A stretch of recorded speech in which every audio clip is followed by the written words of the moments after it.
அனைவருக்கும் வணக்கம். சட்டம் அறிவோம் நிகழ்ச்சியில் தொடர்ந்து நாம் சந்தித்து கொண்டிருக்கிறோம்.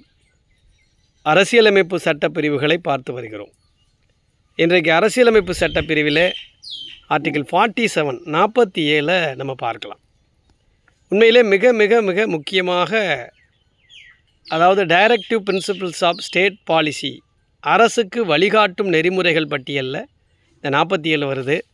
ஆனால் அந்த 47 அரசுக்கு வழிகாட்டும் நெறிமுறைகள் பட்டியல் இருந்தாலும் கூட அரசு இதனை மிக முக்கிய நோக்கமாக கொண்டு முன்னெடுத்து இதை முழுமையாக ஒரு ஃபண்டமெண்டல் ரைட்டு போல் ஒரு முக்கியமான ஷரத்தாக கொண்டு வந்தால் ரொம்ப நல்லாயிருக்கும். அப்படி என்ன இந்த 47 விசேஷம் அப்படின்னா, இந்த 47 தான் சொல்லுது, மருத்துவ நோக்கம் உடல் நலத்திற்கான நோக்கத்திற்கு தவிர்த்து வேறு எந்த வகையிலும் போதைப் பொருள்களை விற்பனை செய்கிறத, அதை நுகர்வதை நம்ம தடை செய்யணும்.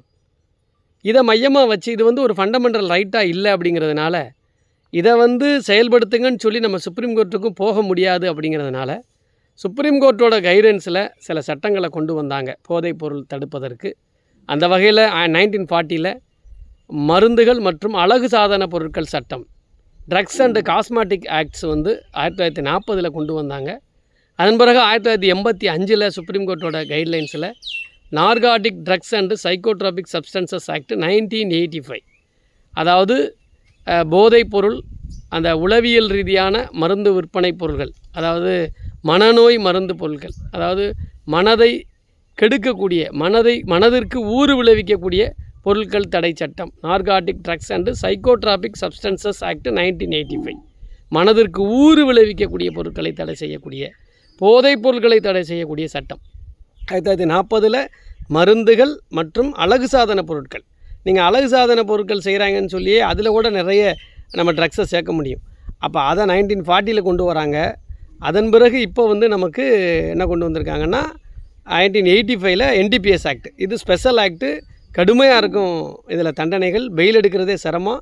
ஒரு 4-5 மாவட்டங்களுக்கு ஒரு இடத்துல தான் அந்த கோர்ட்டு கொடுக்கும். செஷன்ஸ் கோர்ட்டு கேடரில், அதாவது அமர்வு நீதிபதி கேடரில் அந்த விசாரணை நடக்கும். இப்போ இந்த ஆர்டிகிள் 41 என்ன நோக்கம் அப்படின்னா, அரசாங்கம் கடுமையாக முயல வேண்டும். மருத்துவத்திற்கு அன்றி, மருத்துவ தேவைக்கு இல்லாமல், உடல்நலத்திற்கான தேவைக்கு இல்லாமல், பொது சுகாதாரத்திற்கான தேவைக்கு அல்லாமல் மற்ற வகையில் போதைப் பொருட்களை விற்பனை செய்வதை அரசு கடுமையாக தடை செய்யணும். ஆனால் தமிழ்நாட்டில் டாஸ்மார்க்கே அரசாங்கம் தான் நடத்துது. அப்போ டிபிஎஸ்பியில் கான்ஸ்டியூஷன்லேயே நமக்கு 47 போதைப் பொருளை விற்கக்கூடாதுன்னு சொல்லுது. இப்போ அரசு விற்கிது. நீங்கள் இதை எந்த வகையிலும் பார்த்துக்கங்க. இன்னொரு ஆர்டிக்கிளில் பார்க்கலாம். நன்றி, வணக்கம்.